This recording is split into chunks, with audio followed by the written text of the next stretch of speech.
Welcome to Spring LIB. 31.56, we're considering one possible way of doing light dimming.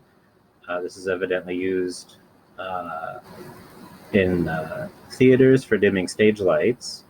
The more typical light dimmer circuits for things in your house are more complicated in some ways than than this, although they are cheaper to produce.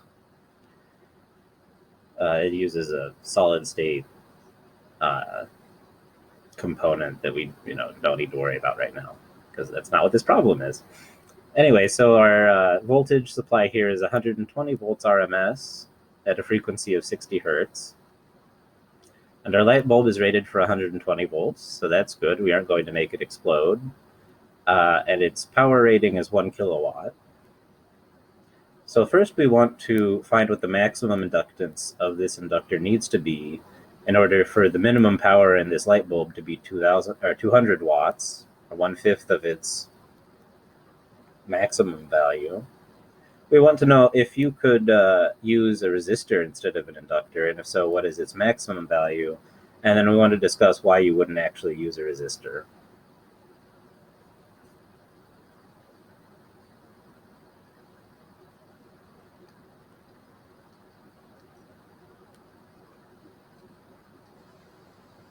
So the power in light bulb, the bulb B, is its current squared times its resistance, which we're told doesn't change with temperature, so we don't need to worry about that. That would make the problem not that much more complicated, but it would be enough to be obnoxious and obscure the point of what we're trying to do here.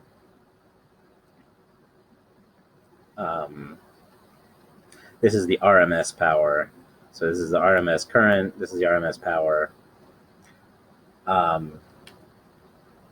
If you wanted to use the peak for one of them or both of them, then you'd get a factor of the square root of 2, but that's going to cancel out because we want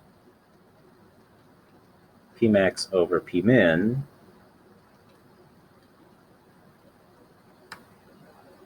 which is going to be I over I min squared to be equal to 5.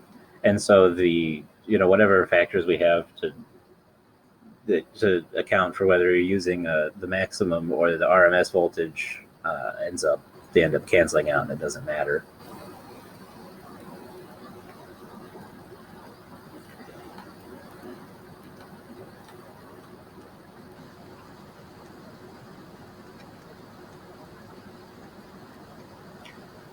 So in each case, the current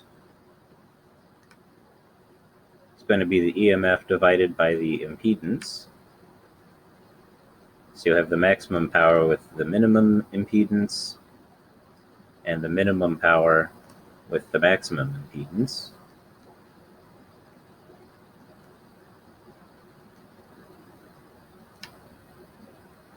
And then these cancel out.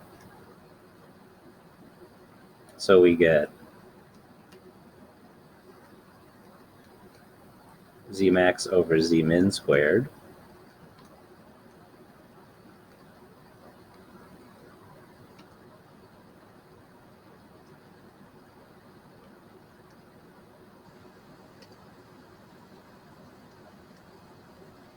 So just rewriting this in this new page so that we don't lose track of what we're doing. Zmax over Zmin quantity squared. So the light bulb has a resistance of R. So the maximum impedance is going to be R squared plus omega L max, which is what we want to find, squared. We take the square root of that because impedances add in this way, or their magnitudes do at least. And then the minimum impedance is just the resistance of the light bulb. This needs to be 5, like we said. And so we solve for L max. We find this is 2R over omega.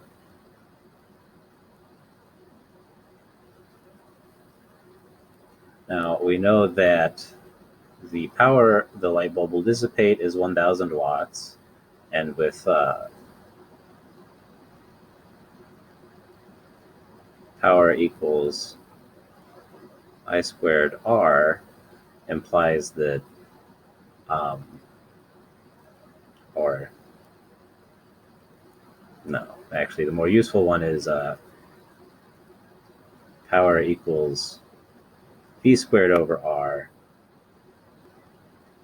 So R is going to be our voltage squared divided by the power. So this will be 120 volts squared divided by 1000 watts.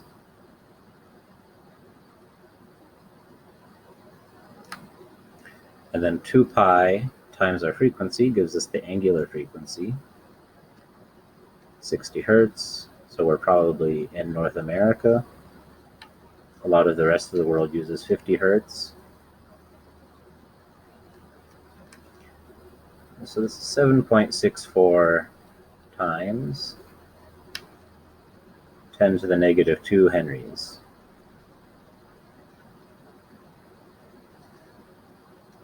So our inductor needs to be variable from 0 henries to this. So for part B, can you use a resistor? The answer, of course, is yes. There's this same logic works for a resistor. You increase the total resistance of the circuit, or its impedance, which you can do with a resistor, and that reduces the current, and so reduces the power being dissipated by the light bulb. So let's figure out what value of the what we need for the maximum value of this resistor.